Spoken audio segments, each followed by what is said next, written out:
हरे कृष्णा। आप सभी का श्री श्री राधा गिरधारी जी के इस प्रांगण में बहुत बहुत स्वागत है। जैसे हमने चर्चा की, हम श्रीमद् भगवद गीता अध्याय 18 के श्लोक संख्या 3 का अध्ययन कर रहे हैं। थोड़ा चर्चा करेंगे उसके ऊपर। तो कक्षा प्रारंभ करने से पहले आप सबसे एक प्रश्न है कि आप सब में से किस किस ने ऐसा प्रण लेने की कोशिश की है कि मैं कल से मिठाई नहीं खाऊंगा या थोड़ा फ़ोन का यूज़ कम कर दूंगा, इंस्टाग्राम, फेसबुक, या फिर मैं सिर्फ जप पे ध्यान दूंगा। ऐसा किस किस ने किया है? और फिर ऐसा किसके साथ हुआ है कि वो शाम तक वो व्रत टूट भी जाता है आपका, ऐसा, या एक दिन ऐसे मैक्सिमम चल जाए? तो अधिकांशतः हम सब लोग ऐसा कुछ ना कुछ संन्यास या त्याग करना चाहते हैं अपने जीवन में, किसी ना किसी चीज़ से। जब उससे लगता है कि ये हमें बहुत ज़्यादा आसक्त कर रहा है, हमें अटैच कर रहा है, हम इससे बाहर नहीं निकल पा रहे, लेकिन हम फिर अपने मन के द्वंद्व में फंस जाते हैं और उससे बाहर नहीं निकल पाते। तो आज के श्लोक में हमें भगवान श्री कृष्ण स्वयं ये मार्ग बताने वाले हैं कि क्या क्या चीजें हमें त्याग देनी चाहिए, क्या बिल्कुल नहीं त्यागनी चाहिए, और क्या है जिसको हम एक्चुअल में असलियत में त्याग मानते हैं। और विशेष तौर पर आपको पता है ये एक विशेष महीना है। कौन सा महीना है ये? कार्तिक महीना, कार्तिक मास, राइट। आप वहां पर भगवान दामोदर जी भी देख सकते हैं। तो कार्तिक मास के अंदर हम क्या क्या चीजों का पालन कर सकते हैं, तो इस पर हम कुछ चर्चा करेंगे। तो अब इस श्लोक से पूर्व अगर हम इसका कॉन्टेक्स्ट देखें, इसका ध्यान देखें क्या हो रहा है। ये प्रश्न इस श्लोक के अंदर किसने किया? अर्जुन ने भगवान से प्रश्न करा कि क्या त्याग है और क्या संन्यास है, मुझे आप थोड़ा बताइए, मुझे फर्क समझ में नहीं आ रहा इन दोनों के बीच में। अब आप जानते हैं इस समय अर्जुन कहां पर है? कौन जानता है? जब ये प्रश्न कर रहा है तो उस समय अर्जुन कहां पर है? कुरुक्षेत्र में। कुरुक्षेत्र में क्या है? मूवी देखने गया है? क्या चल रहा है वहां पर? घर पे बैठा है सोफे पे, या आपकी तरह से बैठा और हम ऐसे बैठे हुए हैं? क्या हो रहा है वहां पर? युद्ध हो रहा है। युद्ध भूमि में कोई व्यक्ति कैसा प्रश्न कर रहा है? संन्यास क्या है, त्याग क्या, और इनमें भेद क्या है, मुझे बताइए। अब आप सोचिए, अगर ये दरवाजे बंद होकर के और बाहर, जैसा बोला जाता है, टेररिस्ट आ जाए बंदूक लेकर, ठाए ठाए आवाज चल रही है, तो आप ऐसा प्रश्न सोच सकते हैं? तो इससे हमें क्या पता चलता है? अर्जुन की मनस्थिति, मतलब अर्जुन कितना बड़ा भगवान का भक्त है, उसे फर्क नहीं पड़ रहा मैं कहां खड़ा हूं। वो भगवान से एक शुद्ध जिज्ञासाएं कर रहा है। हम ऐसा सोच भी नहीं सकते, लेकिन जब हम इस पर ज्यादा चिंतन करते हैं, मनन करते हैं, तब हमें समझ में आता है वो किस लेवल पे है, राइट। तो ये समझना बहुत आवश्यक है। तो अगर हम इसको समझें कि ऐसा क्यों किया अर्जुन ने प्रश्न, तो भगवान का एक नाम है ऋषिकेश। ऋषिकेश का अर्थ क्या होता है? इंद्रियों का स्वामी, जो इंद्रियों के राजा है, इंद्रियों के स्वामी है। तो भगवान ने अर्जुन के मन में ऐसा प्रश्न उत्पन्न कराया। क्यों कराया अर्जुन के मन में ऐसा प्रश्न? क्योंकि ये भगवद गीता का 18वां अध्याय है। 18वां अध्याय अर्थात कितने अध्याय भगवद गीता में? पूर्ण कितने अध्याय है? 18, टोटल 18 अध्याय है। तो ये कौन सा अध्याय है? अंतिम अध्याय। तो भगवान अंतिम अध्याय में ये रूपरेखा बनाना चाहते थे कि अर्जुन को जो अब तक समझाया है उसको पूरा समराइज करके अंत में जो सबसे महत्वपूर्ण चीज है वो भगवान अर्जुन को बता सके। इसलिए भगवान ने उसके मन में ऐसा प्रश्न किया। आप जानते हैं हमारे यहाँ पर विग्रह में निताई गौर है। निताई गौर में गौर चंद्र जो है, जिनका नाम चैतन्य महाप्रभु है, वो स्वयं कृष्ण भगवान के अवतार है। जब वो इस धरातल पे 500 वर्ष पूर्व आए थे, नवद्वीप में प्रकट हुए थे, उन्होंने बहुत शिक्षाएं प्रदान की। और जो आप दीवारों पे देखते हैं पिलर्स पर, ये हमारे षड गोस्वामी हैं। इन षड गोस्वामी से उन्होंने प्रश्न उत्तर किए, उन्होंने प्रश्न किए और उन्होंने उत्तर दिए। इनमें एक है राय रामानंद, वो इन पिलर्स में नहीं है, लेकिन वो भी भगवान के बहुत बड़े शुद्ध भक्त हुए हैं। उनके द्वारा जो भगवान शिक्षा देना चाहते थे, वो शिक्षाएं पता है किस तरह से दी थी? भगवान प्रश्न कर रहे थे और राय रामानंद उत्तर दे रहे थे। अधिकांशतः हमने क्या देखा है? जो विद्वान है उससे वो बाकी लोग उससे प्रश्न करते हैं, विद्वान ज्ञान देता है। यानी कि भगवान ने, जैसे अर्जुन प्रश्न कर रहा है और भगवान उत्तर दे रहे हैं। लेकिन चैतन्य महाप्रभु की लीला में भगवान ने एक ऐसी लीला की जिसमें भगवान राय रामानंद से प्रश्न कर रहे हैं, जिज्ञासा कर रहे हैं, और एक नहीं कम से कम 100 प्रश्न किए, और 100 प्रश्नों के राय रामानंद ने उत्तर भी दिए। तो फिर ये समझ में आता है ये भगवान कैसे है फिर, कि वो प्रश्न कर रहे हैं और सामने वाला उत्तर दे तो वो तो ज्यादा ज्ञानी हो गया। लेकिन जब ये लीला होती है, उस लीला के अंदर राय रामानंद प्रारंभ करने से पूर्व बोलते हैं कि ये महाप्रभु, ये आपकी कैसी लीला है कि सब कुछ जानते आप हैं, मैं कुछ नहीं जानता हूं, लेकिन फिर भी आप मुझे प्रेरणा दे रहे हैं कि जो आप जिज्ञासा कर रहे हैं या जो आप जानना चाहते हैं, आप बोलना चाहते हैं, वो मेरे माध्यम से बुलवा रहे हैं। इसको भगवान भगवत गीता में बोलते हैं निमित्त मात्र कौन्तेय। निमित्त मात्र का क्या अर्थ है? कारण बनना, इंस्ट्रूमेंट, इंग्लिश में बोलते हैं इंस्ट्रूमेंट। अभी ये क्या कर रहा है? बोल मैं रहा हूं या ये बोल रहा है? मैं बोल रहा हूं, ये क्या कर रहा है? एक इंस्ट्रूमेंट है, ये माध्यम बन रहा है सिर्फ मेरी आवाज को आप तक या अंत तक पहुंचाने के लिए। ये और वो, ये दोनों इंस्ट्रूमेंट है। तो ऐसे ही भगवान अपने भक्तों को माध्यम बनाते हैं अपनी बात को लोगों तक पहुंचाने के लिए। तो ऐसे ही उन्होंने राय रामानंद के साथ किया, और अभी अर्जुन से भी ये जो प्रश्न करा रहे हैं, उनकी जिज्ञासा प्रकट कर रहे हैं, उसका उद्देश्य भी यही है। तो यहां पर जो सामने तात्पर्य पढ़ा, तो दो तरह के विचार आते हैं। एक विचार आता है कि जो कुछ भी आपके पास है सबसे संन्यास ले लो। संन्यास ले लो का अर्थ क्या? हम जब संन्यास बोलते हैं, संन्यास का अर्थ है छोड़ो घर बार चलो हरिद्वार। मतलब सब छोड़ दो और चलो। नौकरी कर रहे हो, नौकरी छोड़ो, सिर्फ घर परिवार छोड़ दो और अब हरिद्वार में रहेंगे। लोग अधिकतर ये समझते संन्यास। किसी ने अगर ऑरेंज कलर के कपड़े पहन रखे हैं कि भाई ये सन्यासी है, ये ऐसा ही है। लेकिन भगवान हमें भगवत गीता में बताते हैं संन्यास का अर्थ सिर्फ रंग से ग्रे हुआ कपड़ा होना नहीं है, आपकी चेतना को परिवर्तित होना आवश्यक है। और वो संन्यास क्या है?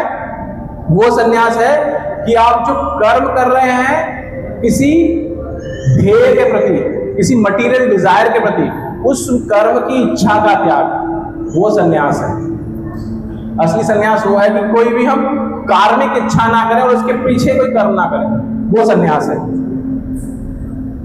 क्योंकि अगर सभी संन्यास ले लेंगे हम सब संन्यास, तो इस जगत में कार्य कौन करेगा? और कार्य कोई नहीं करेगा तो धन कहां से आएगा? और धन कहां से आएगा? तो आप जैसे, हम सब जैसे भक्त मंदिरों में कैसे प्रोत्साहन करेंगे? और फिर यहाँ पर अंधेरा होगा, हम बात ही नहीं कर पाएंगे किसी से, क्योंकि हम सब मंदिरों को ही तो प्रोत्साहित करते हैं। हम सब गृहस्थ आश्रम में रहते हुए, अपने नियत कर्मों को करते हुए मंदिरों को हेल्प करते हैं, और इसी तरह से मंदिर चलते हैं, राइट? जो हम दान करते हैं, कुछ और हेल्प करना चाहते हैं, तो वो इस तरह से चलता है। दूसरा जो मत हमने इसमें पढ़ा, उसमें आया कि कभी भी तीन चीजें कभी नहीं त्यागनी चाहिए। क्या है वो? यज्ञ, दान और तप। इन तीनों का त्याग कभी नहीं होना चाहिए, ये हमने इसमें देखा। अब इसके अंदर दो और श्लोक में चीजें आती हैं, इसको बोलते हैं काम्य कर्म और नियत कर्म। काम्य कर्म का अर्थ क्या है? काम्य, जैसे काम्य शब्द बना है कामना से। कामना का अर्थ क्या होता है? डिजायर, कि किसी इच्छा को लेते हुए हम कोई कर्म कर रहे हैं। जैसे एक यज्ञ होता है जिसका नाम होता है पुत्र कामेष्ठी यज्ञ। जैसे नाम से पता चल रहा है, क्या पता है? पुत्र कामेष्ठी यज्ञ। पुत्र यानी कि संतान। श्री राधा गिरधारी की जय, श्री जगन्नाथ बलदेव सुंदरा माई की, श्री गौर निताय की जय। तो पुत्र का अर्थ क्या है? संतान।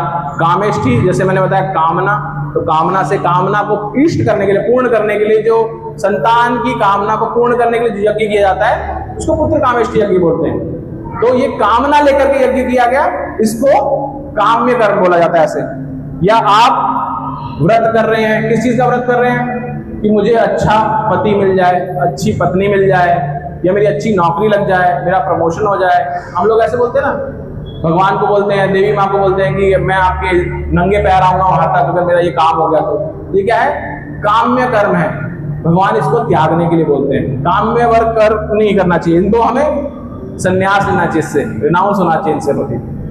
दूसरा होता है नित्य कर्म। नित्य कर्म क्या है? हमारी नित्य, जैसा कि नित्य का अर्थ क्या है? प्रतिदिन कर्म, जो हमें प्रतिदिन करने ही चाहिए, क्योंकि हमारी वो डेली ड्यूटीज हैं, वो हमारी ऑब्लिगेटरी ड्यूटीज हैं। हमें जो मनुष्य योनि मिली है वो इसीलिए मिली है कि हम अपने नित्य कर्म करें, जिससे कि हमारा हृदय शुद्ध हो। और हृदय शुद्ध होने से जैसे कर्म कैसे हो सकते हैं? ऐसे नित्य कर्म जिनके पीछे कामना नहीं है, लेकिन भगवान को प्रसन्न करने की इच्छा है। जैसे कि आप नाम जप करते हैं, सुबह नाम जप करना एक कर्म है, लेकिन वो नित्य कर्म है। दूसरा, भक्तों की सेवा करना, अभी आप देखिए थोड़ी देर में आप यहाँ पर दीपदान करेंगे, वो दीपदान करना, ऐसे कार्य आप खाना बनाते हैं उसको भोग लगा करके भगवान को भोग लगाएं, वो क्या है, वो नित्य कर्म है। तो इस तरह के कर्म करना बताया गया है शास्त्र में, काम्य कर्म का संन्यास और नित्य कर्म करना चाहिए हमें, तो इस तरह हमें बताया गया। अब रियल संन्यास और रियल त्याग की बात करते हैं हम। तो अगर कोई व्यक्ति कहीं पर ड्राइविंग का कार्य करता है और ड्राइविंग का कार्य करने के साथ साथ वो जो धन अर्जित करता है वो मंदिर के निर्माण में दे देता है, तो हमारे शास्त्र इवन प्रभुपाद जी बताते हैं वो भी सन्यासी है। तो सन्यास का अर्थ गेहूं कपड़ा पहनना नहीं है, क्योंकि उसने अपने कर्म के साथ आसक्ति नहीं करी, वो कर्म किस लिए कर रहा है, भगवान के लिए कर रहा है। या कोई व्यक्ति कहीं जॉब करता है और वो जो धन कमाता है वो भगवान की सेवा के लिए दान दे देता है, तो ये भी त्याग है। तो अपने कर्म को त्याग देना, जहां पर आपकी सेल्फिश डिजायर हो, आपको कुछ खुद का लाभ हो रहा हो, ऐसी कर्म को त्याग देना संन्यास है। और जब हम काम के साथ जो हमें फल मिलने वाला, जो भी आप कर्म कर रहे हैं उसके ज्यादा फल को जब आप छोड़ देते हैं उसको त्याग बोलते हैं। यानी कि जो इच्छा आपको आपके सेल्फिश के लिए है उस इच्छा का त्याग संन्यास है, और ऐसा कर्म जिससे प्राप्त होने वाले फल को त्याग रहे हैं आप, तो त्याग है।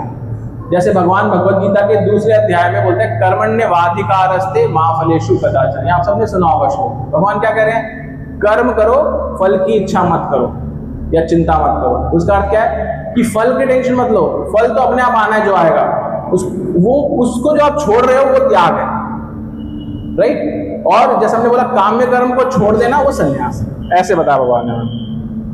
तो अगर हम साधारण भाषा में देखें तो आप अगर जॉब करते हैं तो ये मत सोचिए कि मैं अपने बॉस का त्याग कर रहा हूं, तो बॉस का आप त्याग नहीं कर सकते, लेकिन बॉस के प्रति जो आपकी अपेक्षाएं हैं उसका त्याग कर सकते हैं। इसी तरह से आप गृहस्थ जीवन में रहते हैं तो गृहस्थ जीवन में पति पत्नी एक दूसरे का त्याग नहीं कर सकते, लेकिन एक दूसरे के प्रति जो अपेक्षाएं हैं उनका त्याग कर सकते हैं। महाप्रभु ने हमें क्या बताया, एक बहुत सुंदर हमें शिक्षाष्टकम में एक श्लोक बोला है, त्रिनादपि सुनीचेन तरुरपि सहिष्णुना अमानीना मानदेन कीर्तनय सदा हरि।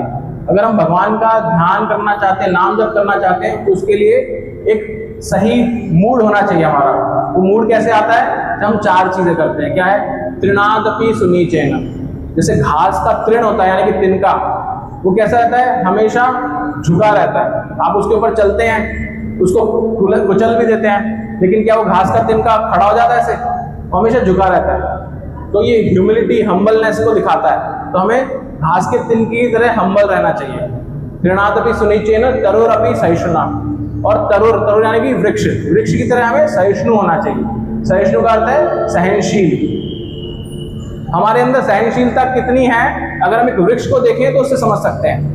नाउ इमेजिन कीजिए एक लकड़हारा कैसे बोलते हैं, जो लकड़ी काटता है, वो एक सुबह अपने घर से निकलता है, वृक्ष के पास जाता है, उसे लकड़ी चाहिए, वृक्ष को काटने के लिए जाता है, और उसके पास कुल्हाड़ी का सिर्फ वो पार्ट है जो लोहा होता है ना जिससे काटते हैं हम, वो है। तो उससे पहले वो आसपास से एक लकड़ी इकट्ठी करता है जो उस वृक्ष से ही आई है जिसके पास गया है वो, और उस वृक्ष की लकड़ी को उसमें लगा देता है। लगाने के बाद उसी वृक्ष को काटता है। काटते काटते धूप हो जाती है, सूरज ऊपर आ जाता है, अब गर्मी लग रही है, थक गया, क्या करेगा वो, उसी वृक्ष के नीचे छाया में बैठ जाता है। थोड़ी देर में उसे भूख लगती है तो क्या करेगा, उस वृक्ष के फलों को खाता है। अब जब वृक्ष के फलों को खा रहा है, थोड़ा सा छांव हो गई, थकान कम हो गई, वापस से खड़ा होता है, फिर से वृक्ष को काटने लग जाता है। इन पूरी स्टेज में वृक्ष कुछ नहीं कहता, वो उसकी छांव लेना चाहता तो छांव भी देता है, फल लेना चाहता तो फल भी देता है। ये नहीं कहता अरे मेरे को ही काट रहा, मैं क्यों दूं छांव, तुझे हट जाए यहाँ से, या फल क्यों दूं तुझे, वृक्ष देता है। तो इसलिए शास्त्र बताते हैं जैसे वृक्ष सहिष्णुता दिखाता है, यानी कि सहनशीलता दिखा रहा है, उसको जो कर रहा है वो अपना स्वभाव नहीं छोड़ रहा, ऐसे ही हमें भी सहिष्णुता होनी चाहिए हमारे अंदर भी, हमारे प्रति अगर कोई कुछ ऐसा कर रहा है। तीसरी चीज क्या बताई गई है, अमानी ना मान देना। अमानी ना मान देना का अर्थ क्या है, खुद आपको कोई रेस्पेक्ट दे ऐसी अपेक्षा नहीं करनी चाहिए। लेकिन आपको सबको रेस्पेक्ट करना चाहिए।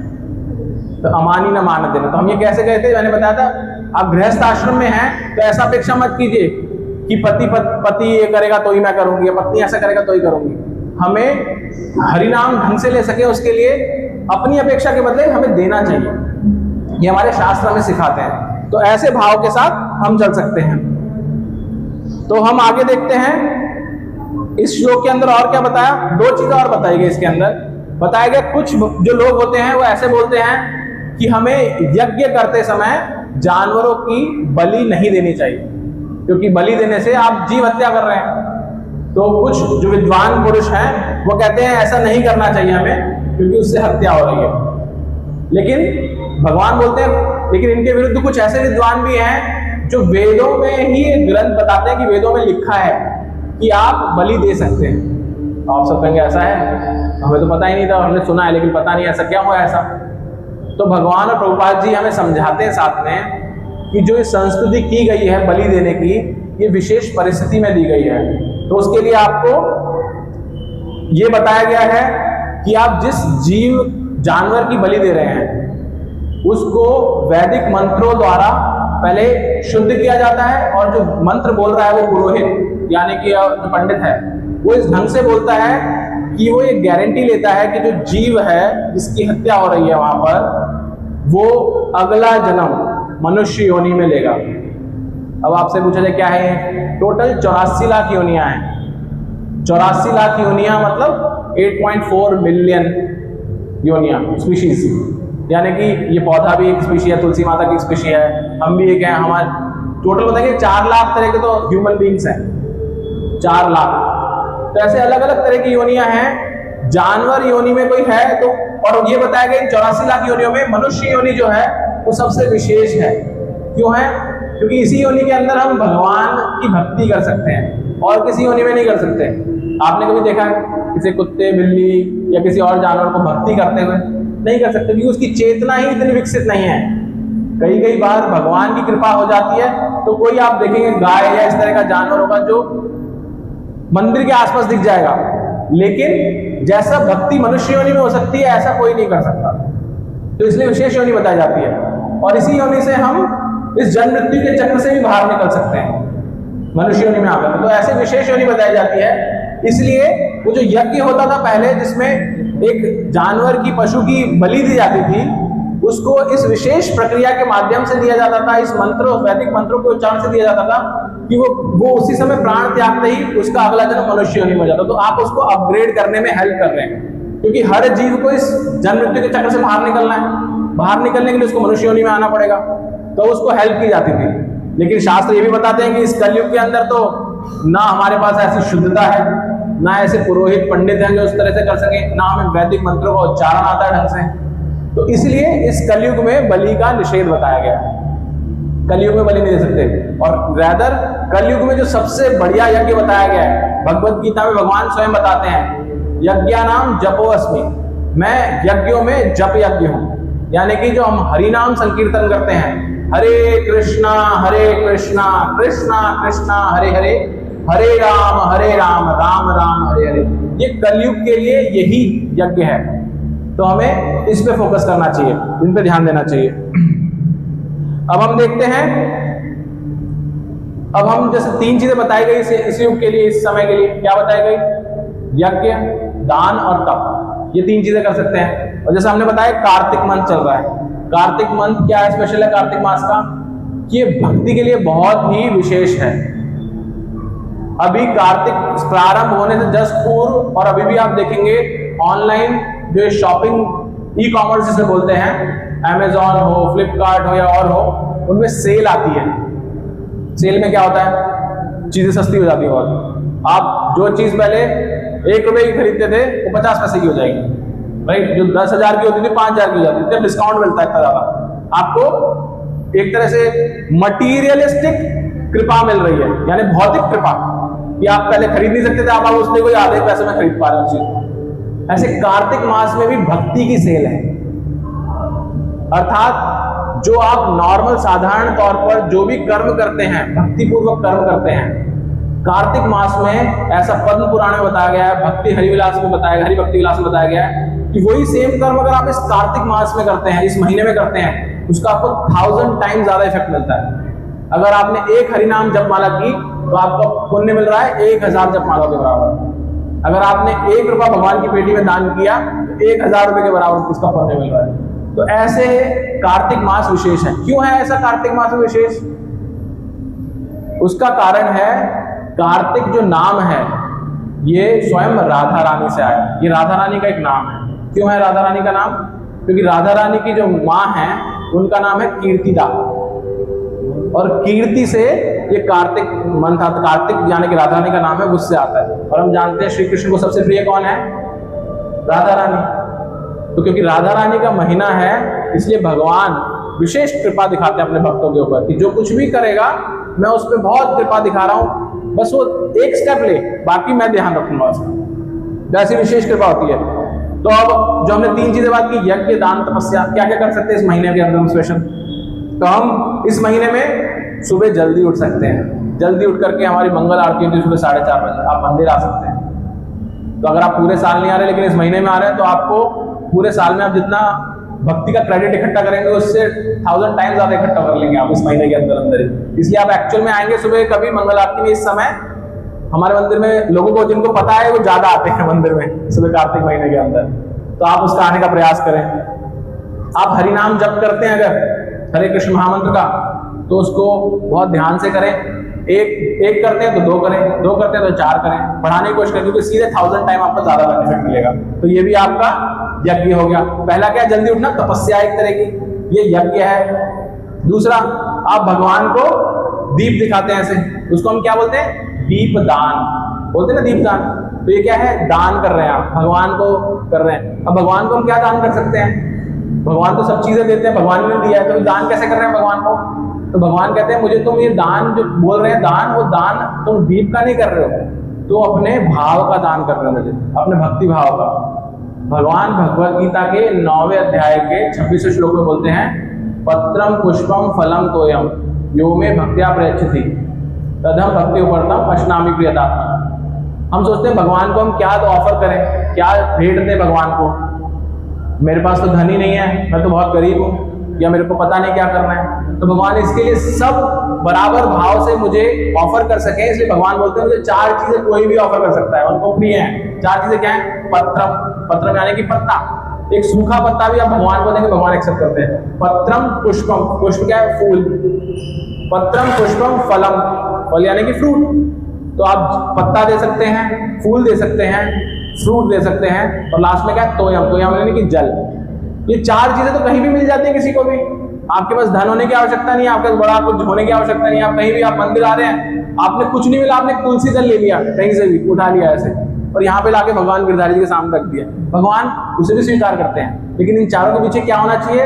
यो में भक्त्या प्रयच्छति, जो मुझे भक्ति भाव से देता है उसे स्वीकार करते हैं। आप अगर भगवान के सामने करोड़ों की कोई चीज लाके रख देंगे, ज्वेलरी रख देंगे, लेकिन आपके अंदर भक्ति भाव नहीं तो भगवान उसे स्वीकार नहीं करेंगे। लेकिन एक सूखा पत्ता, तुलसी दल या एक फूल भगवान स्वीकार करते हैं अगर आपके अंदर भक्ति भाव है। तो आप दान में क्या कर सकते हैं? दीप दान कर सकते हैं, राइट, वो आप कर सकते हैं। आप तपस्या के लिए आप नियमित तौर पर ऐसा प्रण ले सकते हैं कि मैं डेली भगवत गीता का एक श्लोक पढ़ूंगा या पढ़ूंगी। भगवान इससे बहुत प्रसन्न होते हैं, क्योंकि भगवान ने स्वयं इस भगवत गीता के इसी अध्याय के जब हम अंत में जाएंगे, भगवान बोलते हैं जो नित्य भगवत गीता का श्लोक का अध्ययन करता है वो अपनी बुद्धि से मेरी पूजा कर रहा है, भगवान ऐसा बोलते हैं। तो आप इस मंथ के अंदर कार्तिक मास में उसका लाभ ले सकते हैं। फिर क्या बोलते हैं कि आप वैष्णवों की सेवा कर सकते हैं, उनको प्रसाद खिला सकते हैं। तो आप देखते हैं नीचे खिचड़ी प्रसाद रहता है, राइट, तो आप वहां पर कुछ सेवा कर सकते हैं। आप चाहें तो कुछ दान दे सकते हैं लक्ष्मी का, ताकि आपकी वजह से और लोगों को खिचड़ी प्रसाद मिले, जैसे आप ले रहे हैं आगे, ऐसे किसी और को खिचड़ी प्रसाद मिले, तो ये दान हो गया। तो आप इस तरह का दान भी दे सकते हैं, सेवा कर सकते हैं। और अवॉइड करें किसी की चुगली करने का, बुराई करने का, गप्पे लगाने का, इन सब चीजों को अवॉइड करें इस महीने में, क्योंकि इस महीने में जो चीजें भी आप कर रहे हैं वो 1000 गुना आपको फल मिलता है उसका। अर्थात अगर आपको भक्ति मय कृत्य कर रहे हैं उसका 1000 गुना लाभ भी मिल रहा है, लेकिन अगर आप कुछ नेगेटिव कार्य कर रहे हैं उसका 1000 टाइम्स उसका नुकसान भी हो रहा है आपको, राइट। तो आपको इसका भी ध्यान रखना है कि आप ऐसा कुछ ना करें। तो इस तरह की आप तपस्या भी कर सकते हैं। तो इस तरह हम देखते हैं कि आप विभिन्न कार्य करते हुए अलग अलग लाभ ले सकते हैं इस महीने के अंदर। तो अंत में हम यही कहेंगे कि आज से ही आप ऐसा संकल्प लें कि क्या आप इस कार्तिक महीने के अंदर भगवान को प्रसन्न करने के लिए, राधा रानी को प्रसन्न करने के लिए क्या एक यज्ञ कर सकते हैं। यज्ञ में हमने ऑप्शन आपको दी कि आप भगवान का नाम जप कर सकते हैं, उसका काउंट देखिए कितना काउंट करेंगे, वो आप तब एक प्रण ले सकते हैं। आप क्या दान करेंगे, दीप दान है, जो 4 चीजें मैंने बताई, पत्रम पुष्पम फलम, तो इसका दान है, धन का दान है, सेवा का दान है, ये कुछ करना चाहेंगे इस महीने में, इसका प्रण लें, कोई भी एक चीज चुन लें। और तीसरी चीज क्या है, तपस्या, कि आप जल्दी उठेंगे, भगवत गीता पढ़ेंगे या कुछ और सेवा करेंगे। तो इस तरह की चीजें तप में आ जाती हैं। तो तीनों कैटेगरी में आप एक एक चीज का संकल्प लें और उसको आज से प्रारंभ करें। ये पूरा मास अभी चल रहा है, आप सबको बहुत बहुत उसकी शुभकामनाएं, और ऐसी कामना करता हूं कि आप जो भी संकल्प लें भगवान के सामने इस मंदिर में बैठ करके, विशेष तौर पर इन सभी के सब में हरिनाम जप सबसे विशेष है। तो अगर आप अभी तक एक भी जप नहीं करते हैं तो कृपया करके इस मंथ में आज ऐसा प्रण लें कि आप एटलीस्ट 2 माला का अवश्य करेंगे इसमें। भगवान आपको शक्ति देंगे कि आपको उससे लाभ मिलेगा, आप कैसे और अच्छा भक्ति में बढ़ सकते हैं। इसी के साथ मैं अपनी वाणी को विराम दूंगा और हरे कृष्ण महामंत्र को उच्चारण करेंगे। हरे कृष्णा कृष्णा कृष्णा हरे हरे, हरे राम राम राम हरे हरे।